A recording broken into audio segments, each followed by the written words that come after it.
Hi, in this video we are going to obtain the Fourier transform of a Gaussian pulse signal. The signal is given by the following expression. X of t is equal to e to minus t square. So the signal is decaying for positive and negative values of t as magnitude t increases, and it has a peak at t equal to 0 where it is equal to 1. In other words, we can draw an approximate graph of this signal as such a pulse. Okay. Now, what is the Fourier transform of x of t? So x of omega is equal to, from minus infinity to plus infinity, x of t e to minus j omega t integrated with respect to t. So this is equal to, from minus infinity to plus infinity, e to minus t square e to minus j omega t integrated with respect to t. Now we can combine these two exponential functions into a single exponential function as follows: e to minus t square minus j omega t integrated with respect to t. Now at this step we just apply the following trick. We complete this function in the exponent of the exponential function to a square. So we just we have e to minus t square minus j omega t. So we add and subtract minus omega square over 4.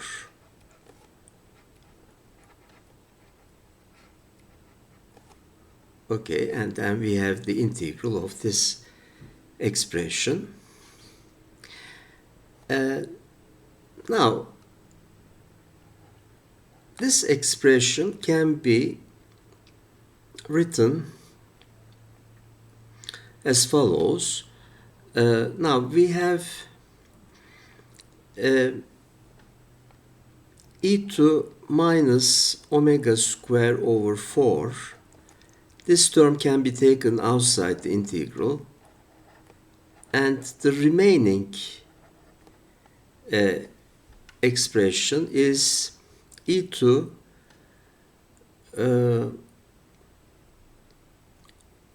minus t plus j omega over 2 squared.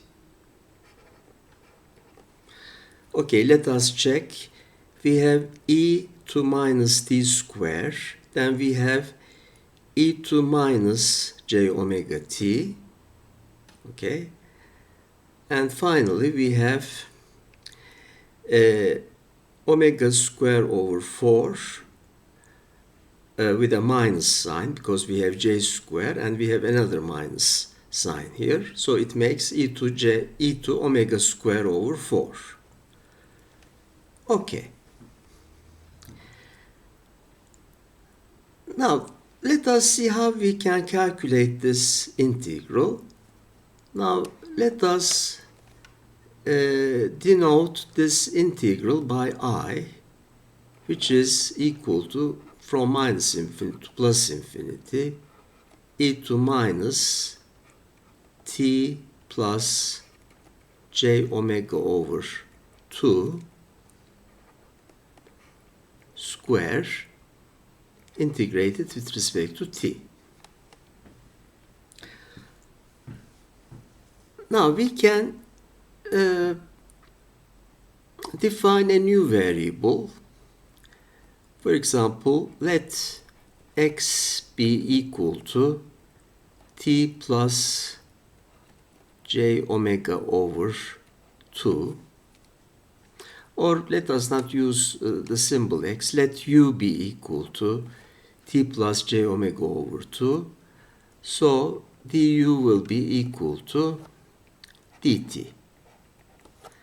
And I will be equal to e to minus u square du.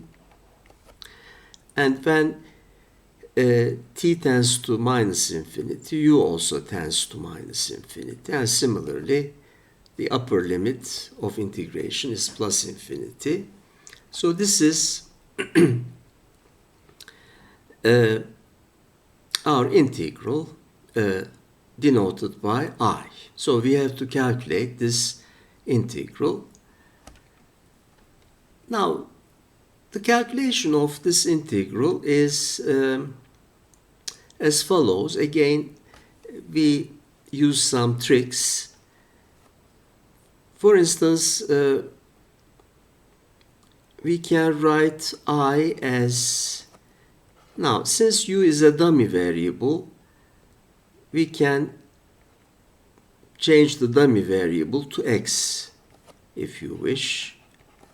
So we have this integral. And then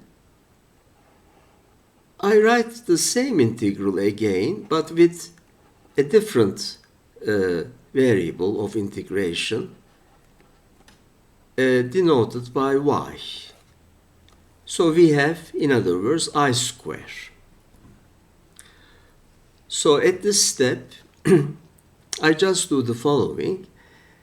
Instead of I consider I square, but since u in the original integral is a dummy variable, we can change it to x or y and write an expression which is denoted by I square, which is the product of these two integrals.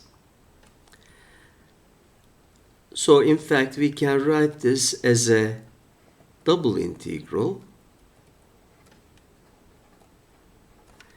of e to minus x square plus y square integrated with respect to dx and dy. Now, the trick here is the following. We can, instead of using the Cartesian variables, x and y, we can use the polar variables. First of all, we just take the following model. We have the plane denoted by the xy coordinates. So in this plane,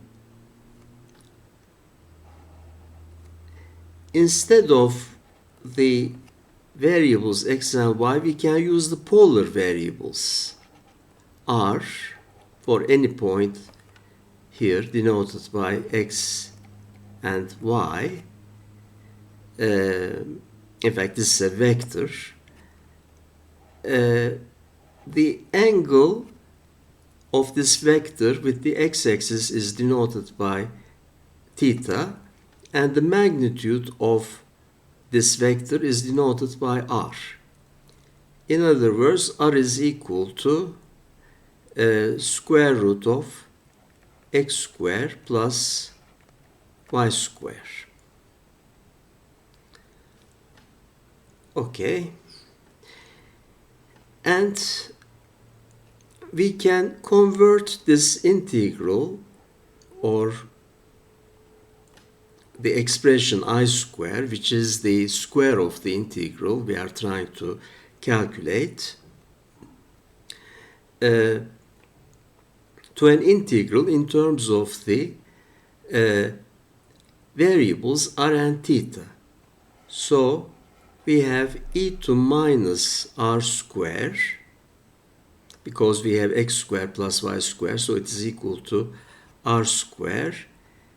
And the differential area element, when we integrate with respect to the polar coordinates, will be r dr d theta. Here r is changing from 0 to infinity, and the angle theta is changing from 0 to 2 pi. So we can integrate with respect to theta. We have 2 pi. Then we have the integral from 0 to infinity, e to minus r square r dr. Okay, now, therefore, if we can evaluate this integral, we will be able to find the value of I square and use it in our problem. Okay, so let us look at this next. Okay, so I square is equal to 2 pi from 0 to infinity e to minus r square r dr. Okay, then we define a new variable w as r square.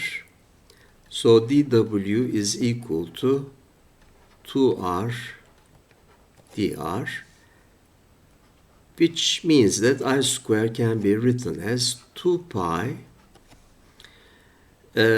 from 0 to infinity e to minus w.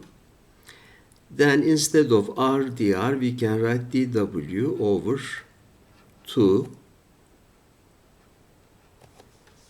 So we have pi from 0 to infinity e to minus w integrated with respect to w. Okay, and we have pi. The integral of e to minus w is minus e to minus w, evaluated at 0 and infinity. So we obtain the result as pi. Therefore, I square is equal to pi, which means that our integral is square root pi. Therefore, the Fourier transform of e to minus t square is square root pi e to minus omega square over 4. Now we have obtained an interesting result. The Fourier transform of a Gaussian pulse is again a Gaussian function in frequency domain, given by this expression e to minus omega square over 4 multiplied by the constant square root pi. Okay, so we have obtained this result, but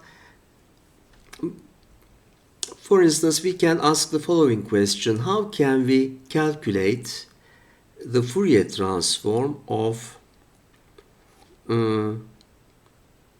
okay, let us try to answer the following question.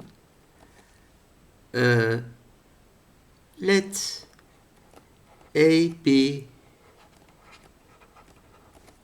a constant, positive constant, real positive constant.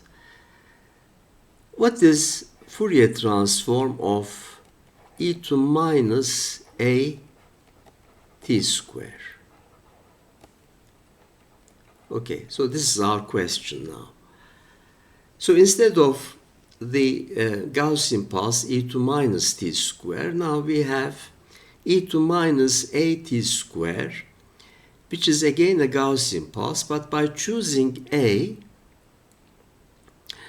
the constant a, we can control the decay behavior of the Gaussian pulse. So if a is large, the Gaussian pulse decays very rapidly, and for smaller values of a, that means for those values of a close to 0, the Gaussian pulse decays very slowly.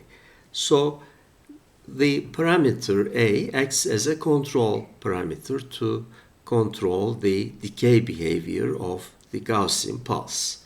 So how can we calculate the Fourier transform of this signal e to minus a t square?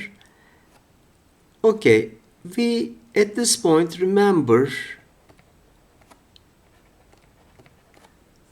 the scaling property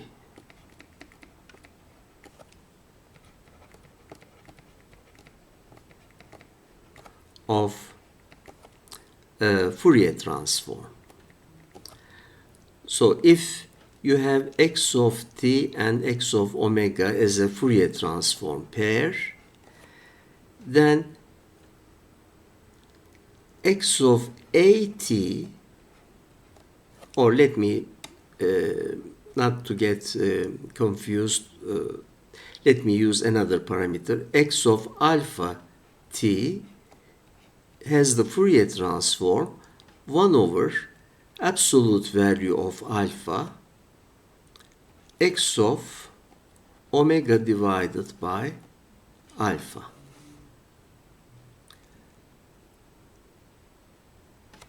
So e to minus t square has the Fourier transform e to, okay, we have the multiplier square root pi e to minus omega square over 4.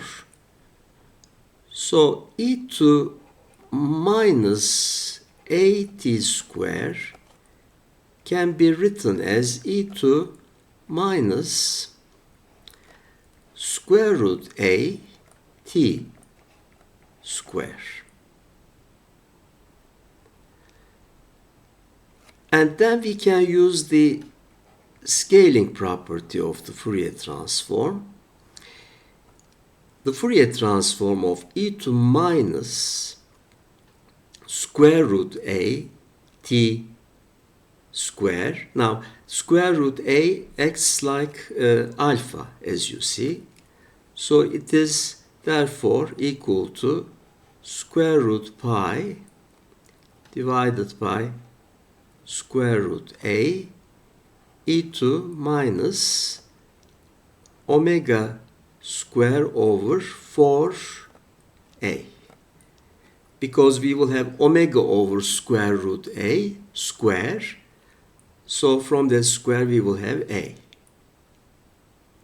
Therefore, we have also obtained the Fourier transform of the, again, Gaussian signal given by the expression e to minus at square, where a is a parameter, a constant, which is in fact used to control the decay behavior of the Gaussian pulse. So in that case, again, we are able to calculate the Fourier transform. Now we have the following interesting observation. The Fourier transform of the Gaussian pulse is also Gaussian. However, in the time domain expression of the Gaussian pulse, a appears as a multiplier of the term t square.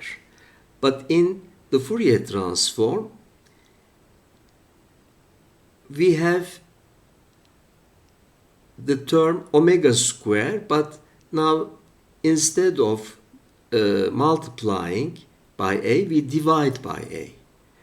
So, this means that a rapidly decaying Gaussian pulse in time domain has a Fourier transform which decays very slowly in frequency domain, or vice versa.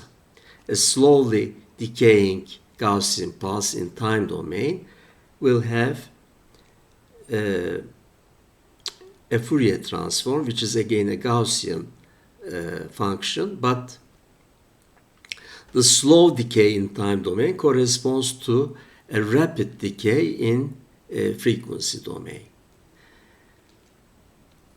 Okay, thanks for watching.